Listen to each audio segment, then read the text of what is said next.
जय भीम, नमो बुद्धाय साथियों, कैसे हैं आप सब। दोस्तों, जो 5 राज्यों में अभी हाल में चुनाव हुए थे, उसमें से 4 राज्यों के चुनावों के नतीजे आज आ जाएंगे और 1 राज्य का कल आएगा।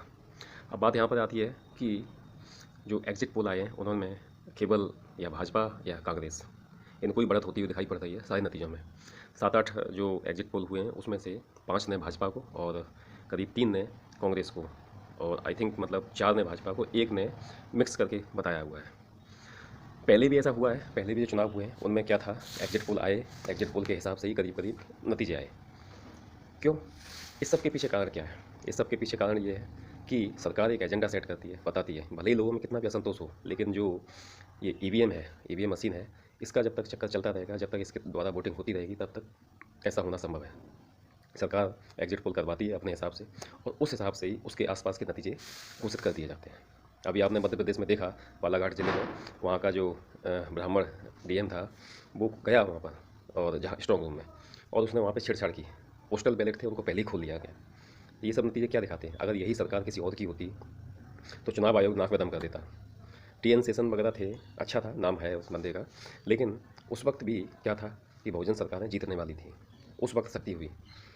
तो सोचने की बात है कि सारा सिस्टम जो है, आप 85% आबादी हो, बहुजन समाज, बहुसंख्यक समाज, SC ST OBC माइनॉरिटी मिला के मोर देन 85 है, लेकिन जो चाहे न्यायपालिका हो, चाहे कार्यपालिका हो, राजनीतिक क्षेत्र हो, शासन व्यवस्था हो, सभी में आप बहुत कम मात्रा में बहुत थोड़ी मात्रा में, और है भी तो आपको पपेट बना के, राजनीति में जहाँ जहाँ आप हैं वहाँ पपेट बना के रखा है। पपेट मतलब जो कठपुतली या चमचा कह सकते हैं। बाकी बहुसंख्यक समाज में एक बड़ी संख्या चमचे और गुलामों की भी है, माननीय काशीराम जी कहते थे ऐसा।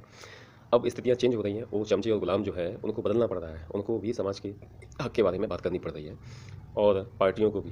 तो इसलिए क्या है, लोग कहते हैं राजनीतिक शक्ति आनी चाहिए। ठीक है, राजनीतिक शक्ति आनी चाहिए, लेकिन राजनीतिक शक्ति आएगी कब? राजनीतिक शक्ति तब आएगी जब आपके अंदर सामाजिक चेतना पैदा होगी। सामाजिक चेतना कैसे पैदा होगी? सामाजिक चेतना पैदा होगी, आप अपने महापुरुषों को पढ़ोगे, आप अपना अच्छा बुरा, अच्छा बुरा, भला बुरा समझोगे कि हमारे लिए क्या ठीक है, क्या गलत है। जिन चीज़ों से आप अब तक उलझे रहे, जिन चीज़ों में, जिन मंदिरों में, मठों में, या आप जहाँ भी जाते हैं वहाँ अब तक जाते रहे, तो आपको अब भी वही मिलेगा जो आपको अब तक मिलता आया है। इसलिए समय परिवर्तन का है।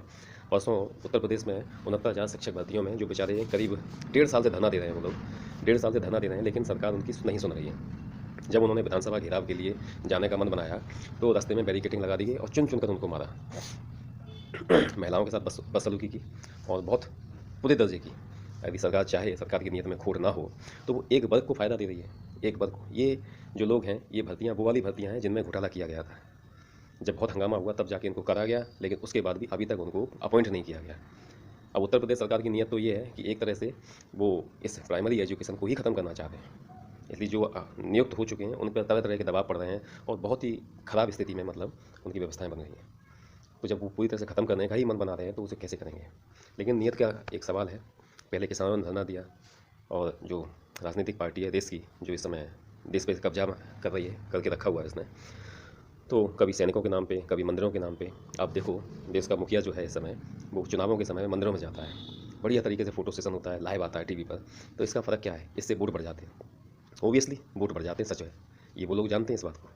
लेकिन मैं आपसे पूछना चाहता हूँ, आम जनता से, बहुजन समाज, बहुसंख्यक समाज के लोगों से, कि वो मंदिर में गया, वो मंदिर में जा रहा है, या और भी लोग जा रहे हैं मंदिर में, आप भी जा रहे हैं, आपके लिए मंदिर के दरवाजे खोल दिए गए हैं, इससे आपका भला क्या हो रहा है? क्या भला हो रहा है? आप मंदिर में जाओगे, सिर झुकाओगे, दान पुण्य चढ़ाओगे, पैसा चढ़ाओगे, फूल माला चढ़ाओगे, और बदले में लौट के वापस घर पे आ जाओगे। आप अपनी मेहनत से जो करोगे, उसका श्रेय उस तथागत देवता या भगवान को दे दोगे। इससे आपका भला क्या हुआ? क्या हो रहा है भला? यहाँ पर इसी की वजह, अगर आप अपने बच्चों को पढ़ाने लिखाने की व्यवस्था करो, उनको आगे अच्छी एजुकेशन देने की व्यवस्था करो, कल को DM CM PM बनेंगे, अच्छे अफसर बनेंगे, तो क्या वो अच्छा नहीं होगा? शासन सत्ता में हर जगह देखिए, बड़े बड़े IAS PCS या कोई भी अफसर देखिए, आप बहुसंख्यक समाज के SC ST और OBC वर्ग के भी हैं। OBC वर्ग अपने आप को श्रेष्ठ मानता है, लेकिन आप अपने आप को देखिए, आपका न्यायपालिका में, कार्यपालिका में, व्यवस्थापिका में कितने लोग हैं, कितना % है आपका? ये आपको देखना पड़ेगा। क्यों नहीं हो वहाँ पे? क्योंकि आप मंदिर मस्जिद में उलझा दिए गए हो, आप धर्म कर्म में उलझा दिए गए हो, आप उससे आगे सोचना नहीं चाहते हो।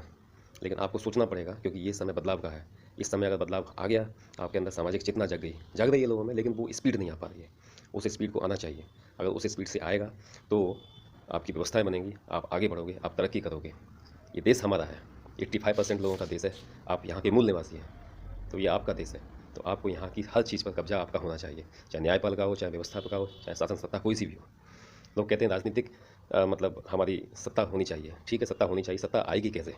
जब तक आपके अंदर सामाजिक चेतना नहीं आएगी, जब तक आपके अंदर अपनी जो कमियाँ, अपनी बुराइयाँ जो हैं, जो आप आज तक करते आए हो, उसके प्रति आपके अंदर चेतना नहीं आएगी, तब तक कैसे पैदा होगा? तो ये चेतना आपको लानी पड़ेगी। अगर ये चेतना आप लेके आएँगे, तो ही आपकी व्यवस्था पर पकड़ बनेगी, आप इस देश के मालिक बनेंगे। तो मुझे उम्मीद है इन चुनावों के नतीजे जो भी आएँ, लेकिन आपको कमर कस के रख लेनी है कि आपको बदलाव लाना है। सबसे पहले अपने अंदर बदलाव लाएँ, उसके बाद अपने परिवार में, समाज में, देश में। इस तरह से आएगा, एक क्रम बाई क्रम चलेगा। मुझे उम्मीद है आपको मेरी बात समझ में आई होगी। मैं आता रहूँगा, बात करता रहूँगा। जय भीम, जय भारत, जय संविधान, जय ज्ञान विज्ञान।